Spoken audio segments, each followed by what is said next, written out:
There's an interesting sideline story to the extraordinary struggle currently going on within Britain's Conservative Party to find someone to replace Boris Johnson. Many are arguing that as each candidate attacks the other, damage is being done to the body politic.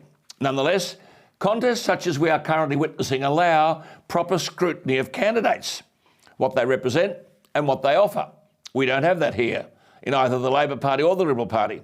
Many would say that two of the front runners in the contest, Rishi Sunak and Liz Truss, have come under real pressure, as front runners should, pressure the like of which they weren't really ready for. Perhaps the most provocative question was when Rishi Sunak got personal and asked Liz Truss, bidding for the Conservative leadership, about her having been a Remainer and a Liberal Democrat.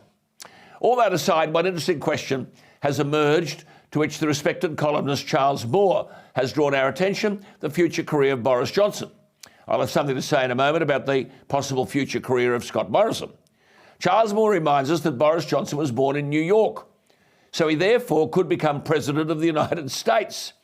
According to the US Constitution, which has not changed in this regard since its launch in 1789, anyone can become president so long as he is, quote, a natural-born citizen of that country, is over 35 years of age, and has been a resident for 14 years, unquote. As Charles Moore points out, Boris qualifies by birth and age. He was a dual UK-US citizen, but in 2016, perhaps in pursuit of his British political career, he renounced his American citizenship. Some argue that once relinquished, US citizenship can't be regained, but it's also argued that a former citizen can apply for US citizenship in the way that all other non-American citizens do, getting their green card. So it doesn't seem for Boris impossible, given Boris's capacity to usually get what he wants. Those who know Boris Johnson say he could surely find a way around all of this, though he has nowhere near reached the 14 years residence required, having only been a resident for a few months when he was a baby, and then 3 years later when his father worked in Washington and New York. So he'd have 10 years to make up. Charles Moore amusingly suggests that Boris could become an American TV star, become a full US citizen before he's 70, he's currently 58, which would make him younger than either Donald Trump or Joe Biden. But those who know Boris Johnson say he may not be finished yet with the British Prime Ministership.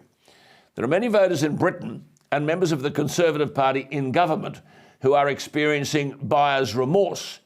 The spirited and often personal debate between the candidates wanting to replace him have revealed significant and perhaps damaging weaknesses, which has prompted many to ask what the hell has the Conservative Party at Westminster, not in the electorate I might add, done to a bloke who won a general election 3 years ago with a massive 80-seat majority, took Britain out of the EU, managed coronavirus, but had some parties he shouldn't have had, and every now and then fiddled with the truth, albeit almost always in a good-humoured way. It seems there are many, having voted no confidence, but have heard the wrangling amongst the other candidates, who are now wondering whether a Boris comeback may not be too far away.